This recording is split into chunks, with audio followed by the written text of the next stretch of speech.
Buenas noches, compañeros y tutora. Mi nombre es María Camila Londoño, soy estudiante de Administración de Empresas en la Universidad Politécnico Gran Colombiano. El día de hoy les voy a explicar la teoría del productor a corto y a largo plazo.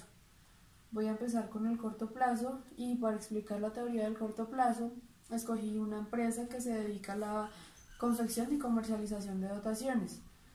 Resulta que la empresa tiene un tiempo estimado de entrega de un mes, pero uno de sus clientes más importantes le solicita que la entrega se haga a 15 días. En este caso, la empresa tiene que tomar decisiones para poder entregar la misma cantidad de uniformes en menos tiempo. Entonces, para ello vamos a estudiar unas variables fijas y constantes que las vamos a ver a continuación. En este caso, yo voy a tener K, que me representa el capital, es decir, las máquinas de confección. Voy a tener L, que significa el trabajo, y en este caso son los operarios de las máquinas de confección. En el producto total, sí me representa la cantidad total de uniformes a confeccionar. La productividad media, que es igual al producto total dividido en la cantidad de trabajadores, me representa lo que produce cada trabajador, y la productividad marginal, que significa la variación entre el producto total y la variación sobre la variación de cada trabajador, y me representa lo que varía la producción total cuando se agrega un trabajador. Entonces, para ver esto más ejemplificado, vamos a hacer dos gráficas que nos van a representar esta información, pero antes vamos a hacer una tabla donde vamos a especificar los datos de la confección. Entonces tenemos en este lado los trabajadores, en este lado el capital, en este lado la producción total, en este lado la productividad media, y en este otro lado la productividad marginal. Entonces, ¿qué pasa? Acabo de tener 0 trabajadores, 1, 2, 3, 4, 5, 6, 7, 8, 9 y 10 trabajadores. ¿Por qué? Porque esta es una variable, el trabajo, que en este caso es el fijo, porque no puedo cambiar la cantidad de capital que tengo, que son las máquinas de confección. Entonces siempre voy a tener 5 máquinas de confección. Esto va a ser una variable fija que no se puede mover. Entonces tengo que el producto total, que es la cantidad de uniformes que tiene que producir cada trabajador, son de 0 cuando no tengo ningún trabajador, 20, 60, 120, 160, 190, 216, 224, 224, 216 y 200. En este punto de la productividad media vamos a hallarlo entonces con esta fórmula, que es de producto total sobre trabajo. Tengo que cuando tengo 0 trabajadores tengo 0 producto total. Acá también tengo 0 productividad media. 20 dividido en 1, 20. 60 dividido en 2, 30. 40. 40. 38.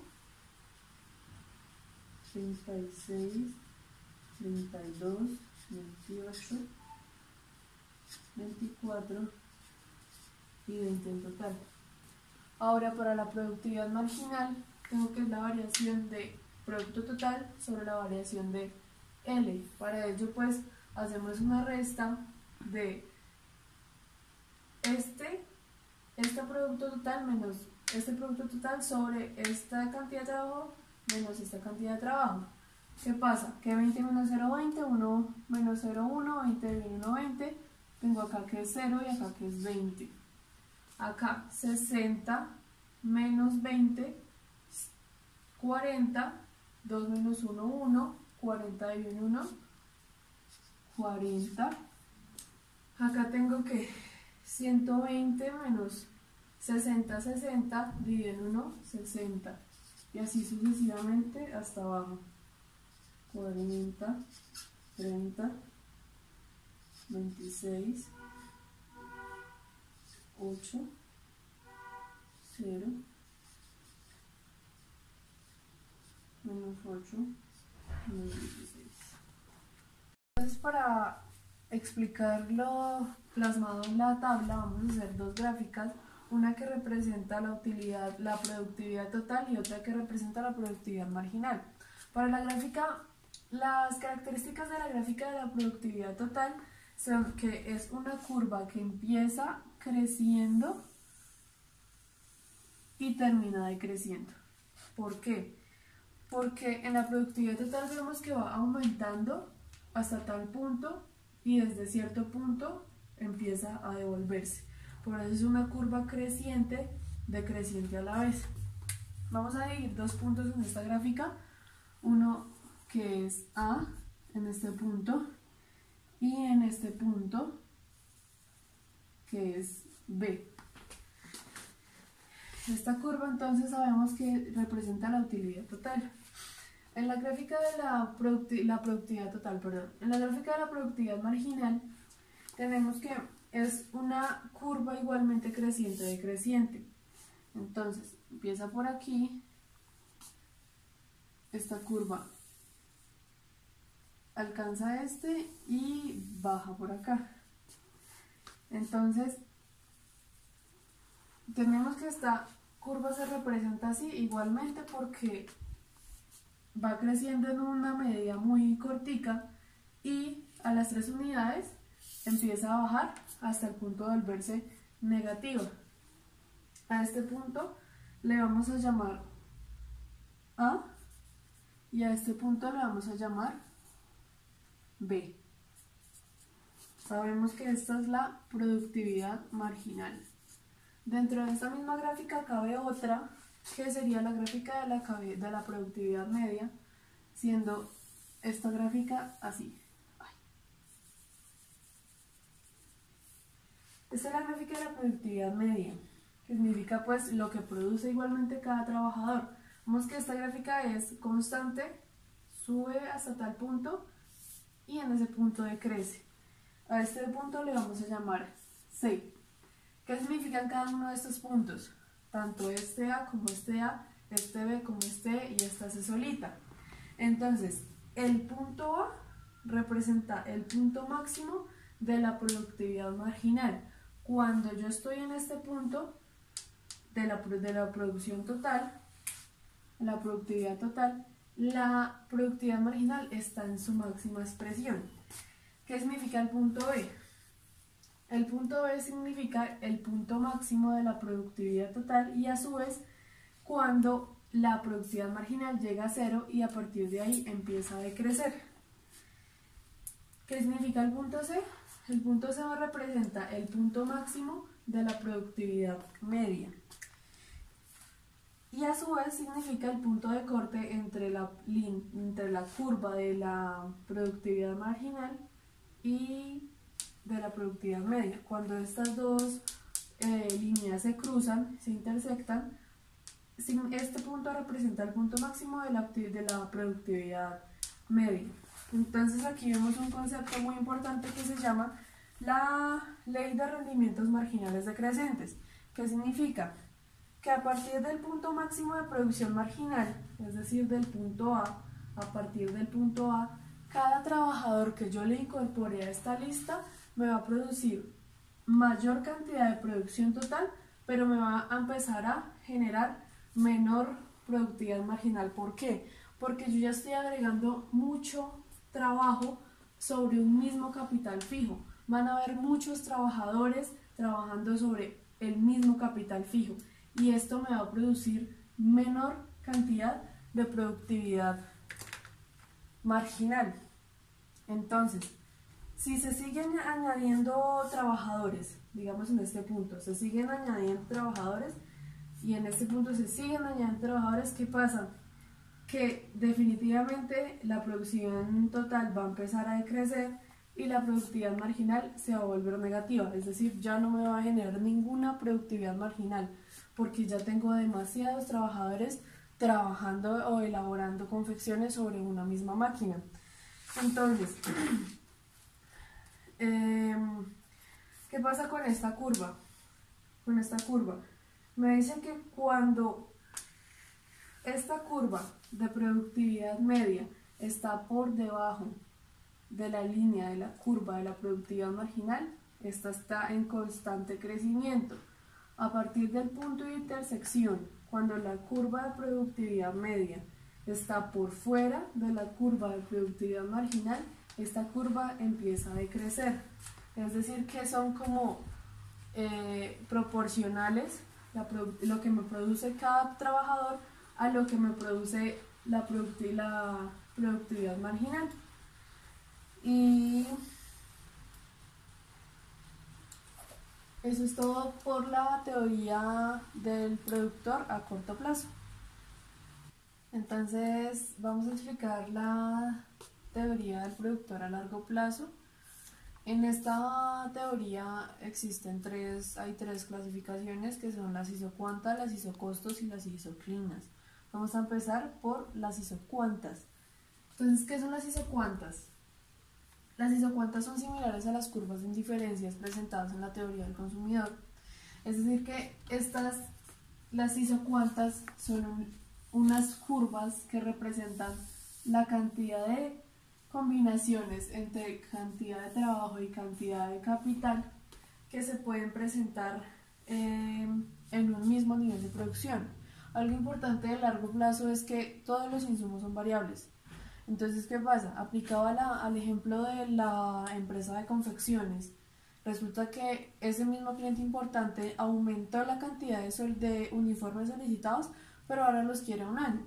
Entonces ahora la empresa sabe que puede modificar la cantidad de trabajo y asimismo la cantidad de máquinas, ¿sí? Porque ya sabe que tiene un plazo más largo para cumplir con la necesidad del cliente. Entonces, ¿qué pasa?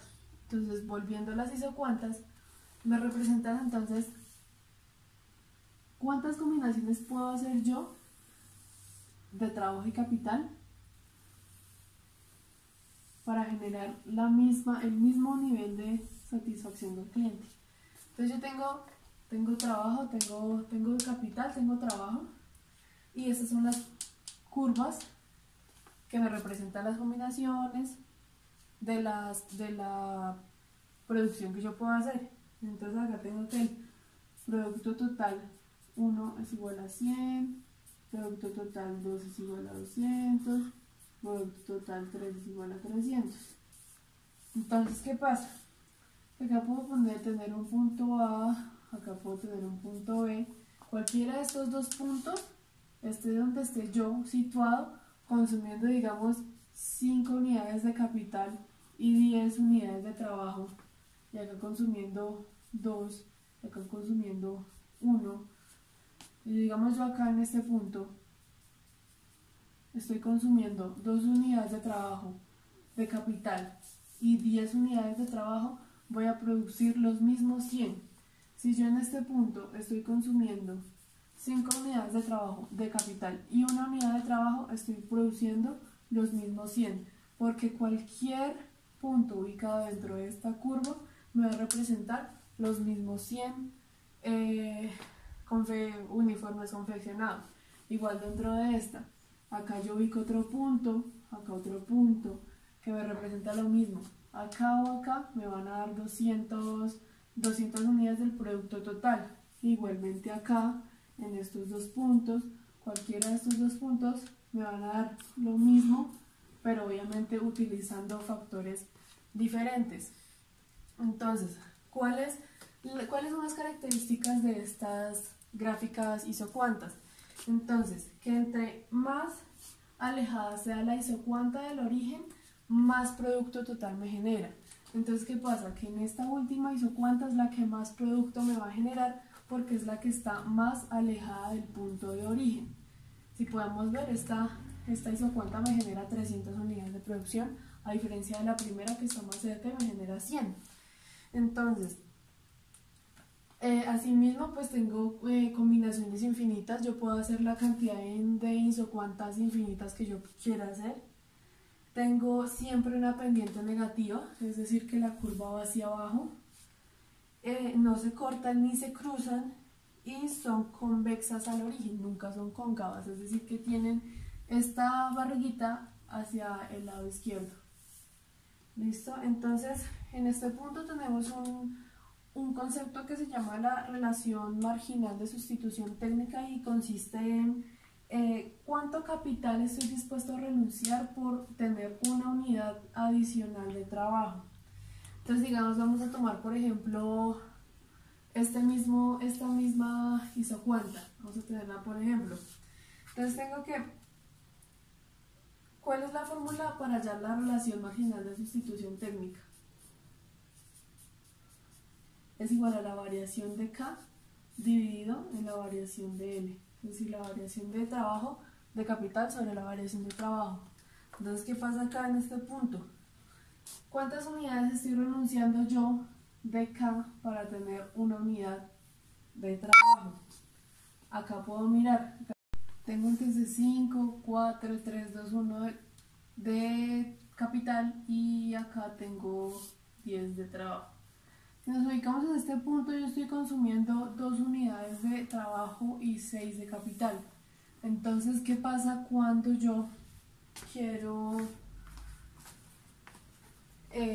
sacrificar una unidad de trabajo para conseguir una de L? Entonces abajo, acá me doy cuenta que estoy bajando 1, corriendo a la derecha 1. Tengo menos 1 en capital, pero más 1 en trabajo. Entonces sé que cuando estoy en este punto ya estoy consumiendo 5 unidades de trabajo, pero estoy consumiendo 5 unidades de capital, pero 3 de trabajo. Y así sucesivamente. Cuando bajo al 4, en este punto estoy consumiendo 4 unidades de trabajo, de capital, pero estoy agregándole una unidad de trabajo. Y eso significa el concepto de relación marginal de sustitución técnica, que en resumidas palabras es la variación de capital sobre la variación de trabajo, o también la productividad marginal de L dividido en la productividad marginal de K. ¿Qué significa la productividad marginal de L y de K? De L significa cuánto varía la producción si se varía en 1 la cantidad de trabajo. Y la producción marginal de K significa cuánto varía la producción si se varía en 1 la cantidad de capital. Ahora vamos a ver los isocostos. Los isocostos se definen como similar a la línea de restricción presupuestaria que veíamos en la teoría del consumidor. Entonces, básicamente es esto, una línea que define la restricción del presupuesto total que yo tengo. Para este isocostos voy a tener unas variables que me van a identificar pues cada uno de los patrones que tengo para hallarla, que entonces sería el costo total, tengo el precio del trabajo, que vendría siendo W, y vendría siendo el salario. El costo del trabajo es el salario. Tengo el precio del capital, que le vamos a poner R, y en este caso pues sería la tasa de interés o lo que cuesta el capital, y pues aparte va a estar el trabajo y aparte va a estar el capital. Para hallar los isocostos tenemos una fórmula muy sencilla que significa entonces costo total es igual a el precio del trabajo por el trabajo más el precio del salario, el precio del capital por el capital más el precio del trabajo por el trabajo. ¿Qué vamos a hacer ahora? Vamos a despejar K. y la fórmula va a quedar de esta manera: costo total dividido en el precio del capital menos el precio del salario dividido en el precio de capital por L. Si graficamos esto, nos va a quedar algo así, en donde acá tenemos K, acá tenemos L, y en donde tenemos que estos dos puntos que van a ser la isocostos,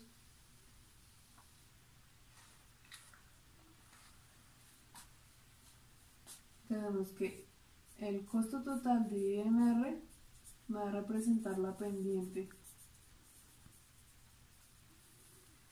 y este punto va a ser el costo total dividido en el precio del trabajo. Entonces, ¿qué pasa cuando la isocostos tiene movimientos? Vamos a explicar los tres movimientos que tiene la isocostos. La isocostos tiene movimientos cuando hay variación en el costo total, cuando hay variación en el salario, o sea, en el costo del trabajo, y cuando hay variación de la tasa de interés, es decir, de R. Entonces vamos a hacer tres gráficas acá.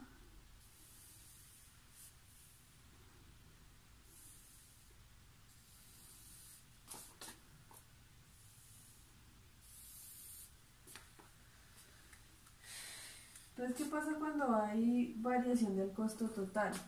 Va a tener costo total 1, costo total 2, costo total 3. Digamos que el punto central del costo total era este, ¿sí? Pero, ¿qué pasa cuando el costo total me incrementa? Voy a tener esto. El trabajo no me va a cambiar, el trabajo siempre va a ser constante. Entonces, cuando se incrementa o cuando disminuye el costo total, aquí va a haber algo que se llama desplazamiento, bien sea hacia la derecha o hacia la izquierda. Todo depende de en qué medida aumente o disminuye el costo total.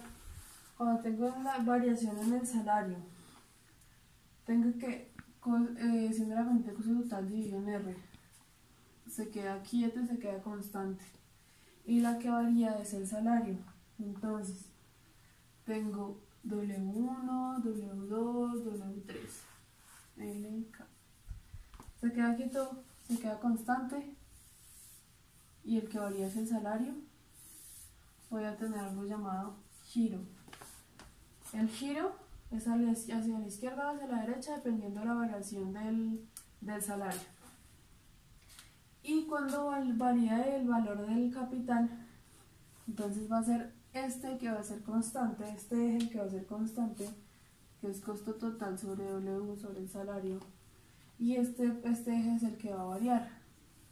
Entonces, ¿qué pasa? Que tengo R1 acá, R2 acá y R3 acá, y los que me van a variar es el eje del K. Entonces, ¿qué va a haber acá?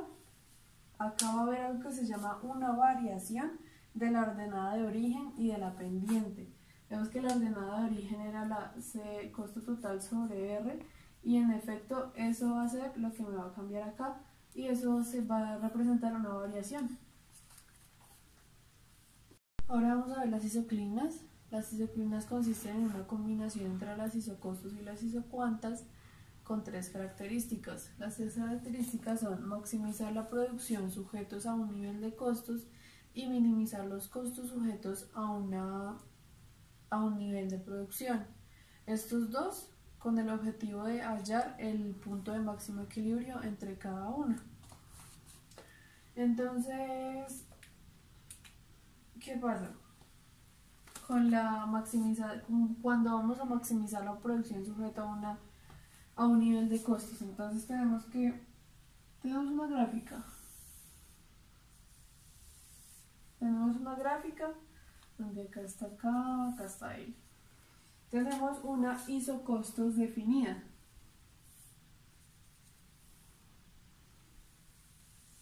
La isocostos está definida. Entonces, voy a hacer igualmente isocuantas, la cantidad de isocuantas que yo prefiero hacer. Y en este punto es donde yo voy a decir punto A, punto B, con una producción de 100, producción de 200, producción de 300. Punto A, punto B, punto C. Acá voy a poner D, acá F, y este punto le voy a poner H. Entonces, ¿qué es lo que quiero yo siempre? Yo necesito conocer cuál es la isocuanta que me está generando el mayor aprovechamiento de los recursos. Entonces, si yo me voy a la primera isocuanta que me genera 100 unidades, voy a tener que, cuando yo estoy en este punto, en punto A, digamos que acá estoy consumiendo 20 unidades de trabajo y acá estoy consumiendo 20 de capital, al revés, perdón. Entonces tengo que poner acá, estoy consumiendo, digamos que 5. Cuando estoy consumiendo 20 de trabajo, estoy consumiendo 20 de capital, estoy consumiendo 5 de trabajo y estoy produciendo 100 unidades. Pero no estoy aprovechando al máximo los recursos. ¿Por qué? Porque acá puedo utilizar 40 de trabajo y digamos que acá puedo utilizar, no sé, 2 de capital y voy a seguir produciendo las mismas cantidades.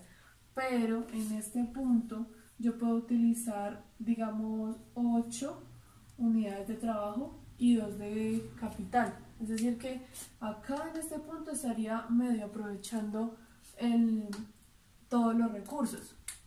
Si nos vamos a la siguiente, pero igualmente estamos por debajo de la isocostos. Si vamos a la siguiente, va a ser igual. Yo voy a estar utilizando acá, digamos, 18 unidades de capital en el punto D y en el punto F voy a estar utilizando 38. Entonces voy a estar generando lo mismo que en la isocostos de abajo. ¿Qué pasa en el punto H? En el punto H está mi punto óptimo. ¿Por qué? Porque yo estoy produciendo, digamos acá, 10, acá 15, con 10 unidades de trabajo y con 15 de capital estoy produciendo 300 y estoy justo en el borde de la isocostos. Esto quiere decir que estoy aprovechando al máximo el presupuesto que yo tengo con la cantidad de trabajo y la cantidad de capital que yo tengo. Y acá es donde yo estaría utilizando la maximización de mi producción sujeto a un nivel de costos establecidos. El costo establecido es este y eso es lo que estoy maximizando, la producción. Yo sé que en el punto H consigo 300 unidades de producción a un costo establecido con pocos recursos, con unos recursos establecidos. Entonces ahora vamos a hallar la minimización de costos sujetos a un nivel de producción. Entonces, ¿qué pasa? Que yo sé lo que quiero producir, pero no sé cuánto debo gastar. Vamos a hacer entonces otra gráfica que me representa esto. Entonces, yo conozco cuál es mi isocuanta, caso contrario acá no sabía cuál era mi isocuanta. Vamos a establecer la isocuanta por acá. Yo sé cuál es mi isocuantas, pero necesito conocer mis isocostos. Entonces, igualmente acá, igualmente acá. Yo sé que tengo entonces acá, voy a establecer acá, vamos a hacer un poquito más larga. Vamos a hacer esta isocostos y esta isocostos. Entonces voy a generar también igual un punto A, un punto B y un punto C de la isocostos que yo ya tengo establecida. Digamos que, digamos que la isocuanta, la cantidad total es de 500 unidades. y no sé cuánto es la ISO costos. Entonces, ¿qué pasa acá? Pasa lo mismo que con la isoclina. Yo tengo que mirar el punto de equilibrio entre mi isocostos y mi isocuantas. Que la diferencia de esta es que yo acá tengo definida la isocostos, la isocuantas, y tengo que saber cuál es mi punto de isocostos. Y esta sería la minimización de costos sujetos a un nivel de producción. Acá tenía que utilizar producir 500 unidades, y eso no estaba sujeto a un costo. El costo yo lo tengo que hallar porque yo tengo que saber que tengo que minimizar el costo. En este punto lo estoy minimizando porque es el punto de equilibrio entre la isocuantas y la isocostos. ¿Listo? Entonces, para hallar el punto óptimo de equilibrio tenemos una fórmula. Entonces, esta fórmula es básicamente igualar. Es igualar. ¿Por qué? Porque acá nos estamos dando cuenta que cuando la curva de la isocostos se iguala a la pendiente de la isocuantas, al revés. Cuando la curva de la isocuantas se iguala a la pendiente de la isocostos, tenemos mi punto óptimo. Entonces la fórmula no va a ser más que una igualación.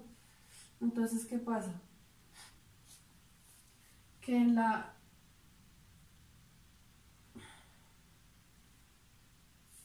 producción marginal de L sobre el salario es igual a la producción marginal de K sobre el costo del trabajo. En este punto es donde yo hallo mi óptimo. Entonces, ¿qué significa? La productividad marginal de trabajo sobre el salario igual a productividad marginal de capital sobre el valor de la del capital. Entonces, esto significa que el último peso gastado en el factor trabajo es igual o tiene la misma productividad que el último peso gastado en el factor capital. Aquí se iguala. Entonces, eso sería todo de la teoría del productor a largo y corto plazo. Espero me hayan entendido y haya sido de su agrado este video. Muchas gracias por su atención y hasta una próxima ocasión.